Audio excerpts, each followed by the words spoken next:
Alhamdulillahilladzi hadana lil imani wal islam wa karraha ilaina al kufra wal fusuqa wal isyan. Wassalatu wassalamu ala sayyidina wa maulana Muhammadin sallallahu alaihi wasallam, sayyidil arabi wal ajam, wa ala alihi wa ashabihi nujaba'il bararatil kiram. Subhanaka la ilma lana illa ma 'allamtana innaka antal alimul hakim. Rabbi shrah li sadri wa yassir li amri wahlul 'uqdatam min lisani yafqahu qawli, amin. Amma ba'd. Yang sangat kami hormati, kami muliakan segenap jajaran pengurus dan Dewan Kemakmuran Masjid Jami Al-Ikhlas Komplek Bandar Sri Mas dan Abu Tahu. Yang juga sangat kami hormati, kami muliakan bapak-bapak, ibu-ibu, hadirin wal hadirat jamaah sholat subuh Masjid Jami Al-Ikhlas, kaum muslimin muslimat, mukminin mukminat, rahimana wa rahimakumullah wa as'adakumullah. Puja dan puji syukur kehadirat Allah Subhanahu wa ta'ala. Mari tiada pernah bosan senantiasa kita panjatkan dengan mengucapkan kalimat tahmid, alhamdulillahi rabbil alamin.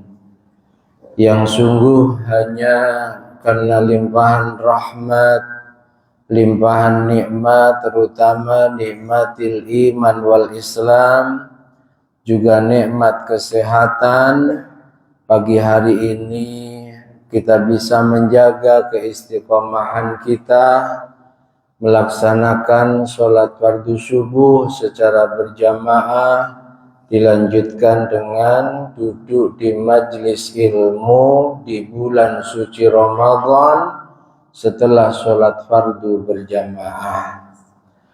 Mudah-mudahan kita semua tergolong orang-orang yang disebutkan oleh Allah dalam sebuah firman-Nya, innalladzina qalu rabbunallahu tsumma istaqamu tatanazzalu alaihimul malaikatu alla takhafu wa la tahzanu wa abshiru bil jannati allati kuntum tu'adun.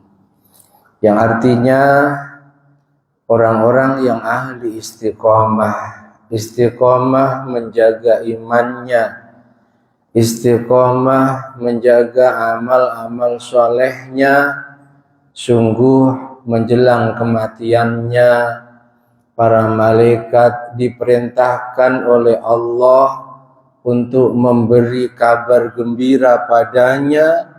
Kabar gembiranya, fulan, sungguh surga telah menunggu dan menantimu. Mudah-mudahan kita semua tergolong orang-orang yang disebutkan dalam ayat tadi. Amin, amin, Allahumma amin. Bapak Ibu jamaah semuanya yang dirahmati Allah, dalam sebuah hadis yang diriwayatkan oleh sahabat Abi Hurairah radhiyallahu taala anhu, beliau Nabi kita Muhammad sallallahu alaihi wasallam bersabda, majtama'a qaumun yadhkurunallah illa haffathumul malaikah wa ghashiyatuhumur rahmah wa nazzalat alaihimus sakinah fadzakarahumullahu fi man indah, rawahu Muslim. Yang artinya Nabi katakan tidaklah orang banyak berkumpulnya untuk berzikir kepada Allah. Entah berzikir dengan mengucapkan kalimat-kalimat thayyibah, entah berzikir dengan membaca Al-Quran, atau berzikir dengan duduk di majlis ilmu, kecuali kata Nabi yang pertama haffathumul malaikah, selama mereka berkumpul di satu tempat berzikir kepada Allah, malaikat-malaikat mengerumuninya, malaikat-malaikat mengepungnya. Dalam hadis yang lain Nabi katakan bahwa inna lillahi malaikatan sayyahina fil ardh. Allah itu memiliki malaikat khusus yang sejak diciptakan sampai hari kiamat nanti tugasnya sayyahina fil ardh, mengembara di bumi ini, mencari majlis-majlis zikir, mencari majlis-majlis ilmu. Ketika sebagian dari mereka ada yang menemukan majlis zikir, maka mereka memanggil teman-temannya, halummu ilayya, wahai kawan-kawan, kemari. Sungguh bekal kita untuk menghadap Allah aku temukan di sini. Kumpullah kalian semua di sini. Lalu malaikat-malaikat itu berkumpul, mengepung, mengelilingi majlis-majlis zikir, majlis-majlis ilmu tersebut sampai majlis itu dibubarkan.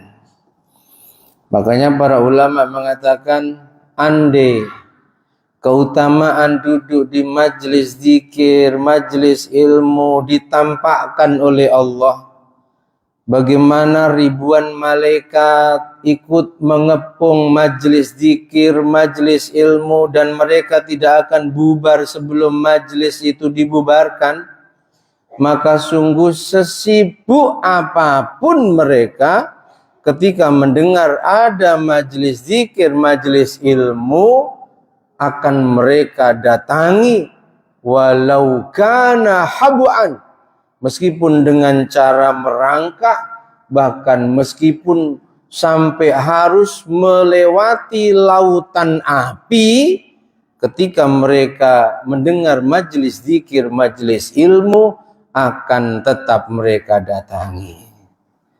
Cuma tidak ditampakkan oleh Allah. Menguji keimanan kita, seberapa percaya kita kepada sabda Nabi kita Muhammad, bahwa majlis zikir, majlis ilmu dikepung oleh malaikat yang sekali lagi mereka tidak akan bubar sebelum majlis itu dibubarkan. Ngapain mereka mengepung majlis zikir, mengepung majlis ilmu? Mereka akan memperhatikan siapa saja yang datang dan apa yang mereka lakukan. Lalu setelah bubar, mereka menghadap Allah. Allah bertanya kepada mereka, bukan berarti Allah tidak tahu.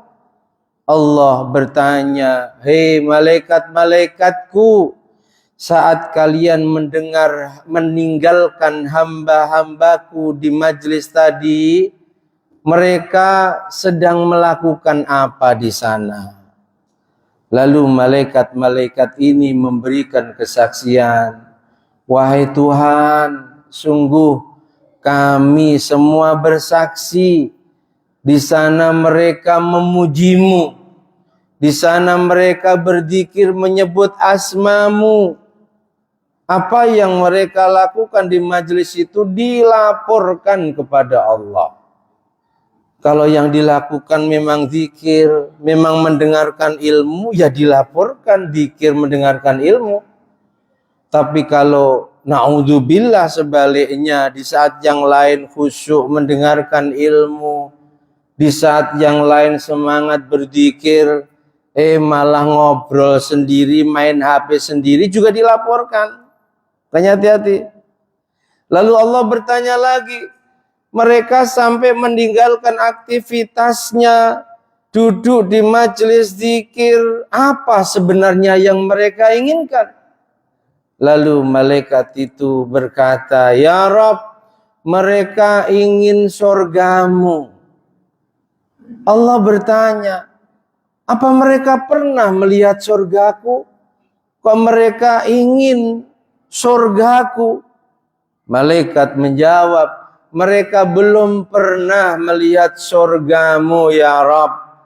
Andai mereka pernah melihat surgamu, meskipun dalam mimpi, tentu semangatnya untuk hadir dan berkumpul di majelis zikir, majelis ilmu lebih tinggi dibanding semangat mereka hadir saat ini. Lalu apa yang mereka mintakan penjagaan dariku? Duduk di sana. Malaikat menjawab, ya Rabb, mereka minta perlindungan darimu. Engkau jaga dari dahsyatnya siksa nerakamu. Apakah mereka pernah melihat nerakaku? Belum ya Rabb. Andai mereka pernah melihat dahsyatnya siksa nerakamu, meskipun hanya dalam mimpi, pasti semangatnya untuk hadir dan duduk di majelis zikir, majelis ilmu, bermohon di majelis itu agar engkau jaga, selamatkan dari siksa nerakamu, jauh lebih tinggi dibanding saat ini mereka berkumpul di sana. Lalu malaikat berkata di depan para, Allah berfirman di depan para malaikatnya, ya malaikati, malaikat-malaikatku, ushhidukum qad ghafartu lahum, saksikan, sungguh aku ampuni semua dosanya. Sungguh aku ganti keburukan-keburukannya dengan kebaikan-kebaikan. Lalu malaikat itu berkata, tapi ya Rabb, di antara mereka ada si fulan yang hadir dan duduknya di majelis itu nggak tahu apa-apa. Dia lewat, lalu ada kumpul orang banyak berzikir, dia hanya ikut gabung tanpa tahu ini majelis apa, tanpa tahu apa yang dibaca. Dia nggak tahu menahu tentang majelis itu. Dia lewat nggak sengaja lalu mampir. Allah, kata Nabi di akhir hadis itu, Allah berfirman, wahai malaikat-malaikatku, la yushqa fihim jalisuhum. Siapapun yang duduk di majelis itu, entah tahu maksudnya atau tidak, maka sungguh mereka tidak akan celaka lewat majelis tersebut. Sebaliknya mereka akan mendapatkan keberuntungan besar di dunia sampai akhiratnya. Ini keutamaan yang pertama, duduk di majelis zikir, majelis ilmu. Yang kedua, wa ghasyiyathumur rahmah. Nabi menjanjikan mereka yang berkumpul di majelis zikir, Allah akan melimpahkan rahmat dan kasih sayangnya kepada mereka. Rahmat bisa berupa rahmat dohir, sehatnya tubuh, duit banyak, rizki lapang luas. Rahmat juga bisa berupa batin, uangnya pas-pasan, tapi selalu Allah kasih cukup untuk kebutuhannya.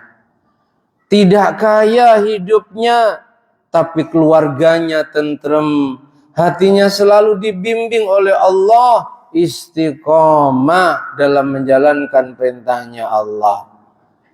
Dan di antara yang dijanjikan Nabi bagi mereka yang ahli duduk di majelis zikir, Allah akan menurunkan berbagai macam rahmat kepadanya, berbagai macam kebaikan kepadanya. Yang ketiga, wa tanazzalat alaihimus sakinah. Yang dijanjikan Nabi, mereka yang ahli duduk di majelis zikir, majelis ilmu, Allah akan turunkan ketenangan dalam hidupnya. Ahli zikir hidupnya cenderung lebih tenang dibanding mereka yang jarang duduk di majelis zikir. Tenang, bahagia, tidak bisa diukur dengan sedikit dan banyaknya harta. Betul. Banyak orang yang hartanya pas-pasan bahkan kurang, tapi Masya Allah hatinya penuh ketenangan dan kebahagiaan. Sebaliknya banyak mereka yang hartanya berlebih. Orang sampai mengatakan uangnya tidak berseri, tapi hatinya tidak pernah tenang. Hatinya tidak pernah bahagia. Dan di antara yang dijanjikan Nabi, kalau pengen kamu terus mendapatkan ketenangan dan kebahagiaan, sering-seringlah duduk di majelis zikir. Yang keempat, fadzakarahumullahu fi man indah. Allah sangat membanggakan hamba-hambanya yang di tengah aktivitas dunianya menyempatkan waktunya untuk hadir dan duduk di majelis zikir, di majelis ilmu. Dibanggakan di depan siapa? Dibanggakan di depan perkumpulan yang lebih banyak jumlahnya dibanding perkumpulan majelisnya.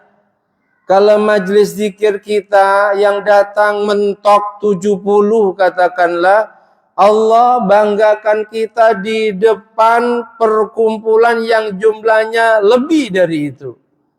Allah banggakan kita dengan menyebut nama kita satu persatu sekaligus dengan nama ayah kita di depan perkumpulan yang lebih utama dari perkumpulan kita. Perkumpulan siapa itu? Perkumpulan para malaikat. Allah menyebut, hei malaikat, saksikan hambaku si fulan bin fulan mau duduk di majelis zikir, mau duduk di majelis ilmu. Mengapa kok sampai Allah sangat bangga kalau ada hambanya yang mau menyempatkan waktunya hadir dan duduk di majelis zikir, majelis ilmu?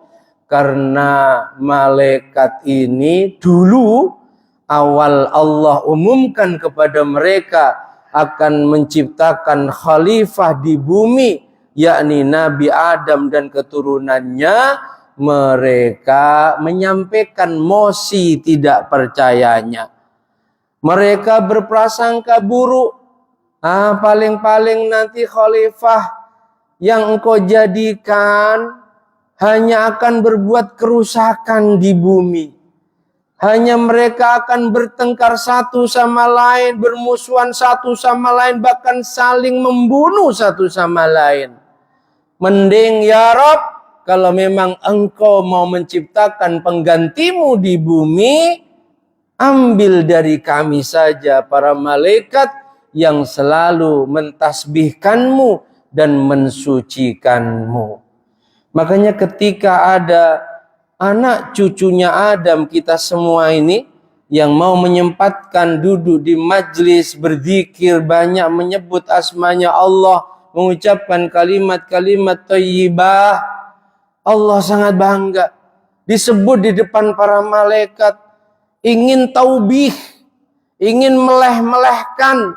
Nih, kalian dulu yang gak percaya kalau Adam dan anak cucunya Tidak semua seperti yang kalian sangkakan hanya berbuat kerusakan. Nyatanya nih, hambaku si fulan mau kok duduk di majelis berzikir menyebut asmaku.